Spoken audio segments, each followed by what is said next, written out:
Sehen Sie nun einen Ausschnitt aus dem von 1946 stammenden Film First US Army from Aachen to the Ruhr, der die Kämpfe um Vossenack und Schmidt dokumentiert.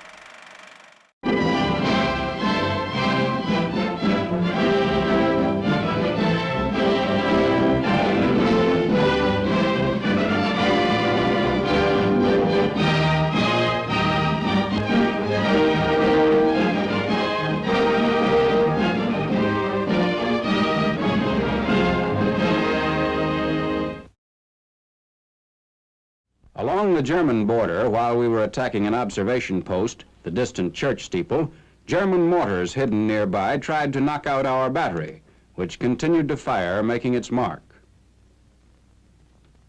In the center of the First Army front, a local operation was being prepared at this time to precede the main drive. Although the attempt failed temporarily, the orders were to break out of the Hürtgen forest and attack toward the Ruhr River and the Cologne plain beyond.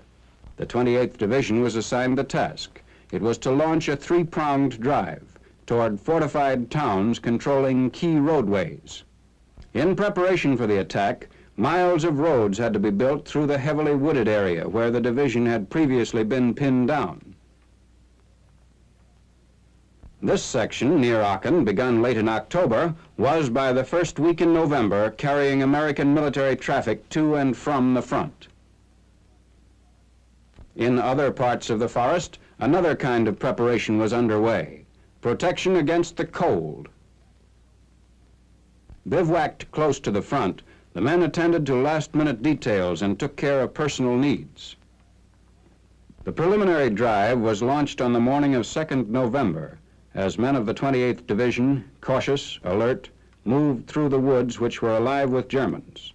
In the initial push toward Schmidt, our men fought steadily on, against an enemy that was unseen but ever present.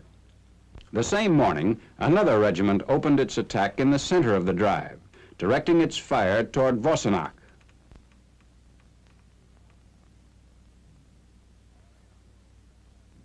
Our Air Force was up that day in support of the ground forces.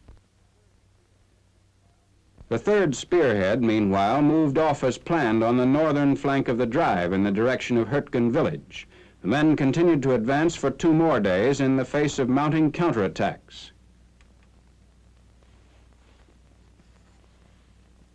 We took a lot of prisoners. Some of those captured in the northern push were rounded up for evacuation to the rear. Still more Germans poured into an assembly area in the south, where they were questioned by one of their number and segregated according to their former Wehrmacht units. The stream of prisoners continued to mount until early in November the First Army registered the total captured since D-Day. Units of the 28th Division continued their action in the Hürtgen forest against opposition so stiff as to make advance impossible. We held our ground with light artillery and anti-tank guns.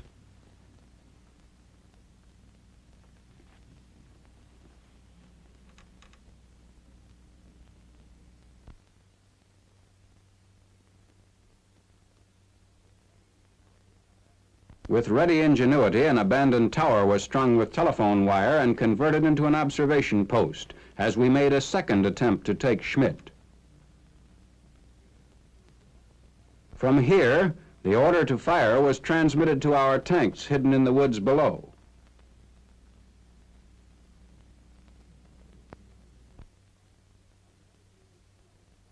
And then came the snow, blanketing the front a week after the drive had started, adding the final difficulty to those under which the 28th Division was fighting.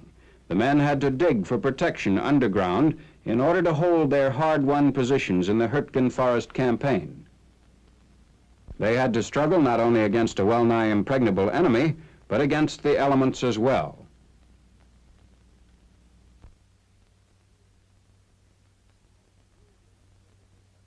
In view of the unfavorable circumstances, Major General Leonard T. Giroux, commander of the 5th Corps, ordered on 9th November that the preliminary operation in Hürtgen Forest be called off.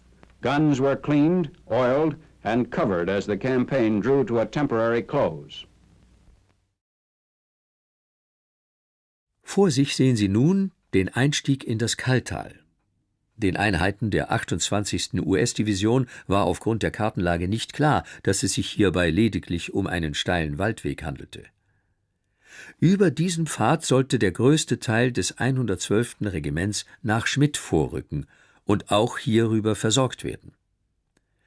Der US First Lieutenant Raymond Flake wurde am 4. November beauftragt, mit seinem Zug Sherman-Panzern den Einheiten in Schmidt und Kommerscheid über den KallTrail zur Hilfe zu kommen, doch fuhr sein Führungspanzer gleich am Beginn auf eine Mine und blockierte somit den gesamten Weg. Gehen Sie jetzt den KallTrail hinab und hören Sie an Punkt D5 das Interview mit Raymond Flake.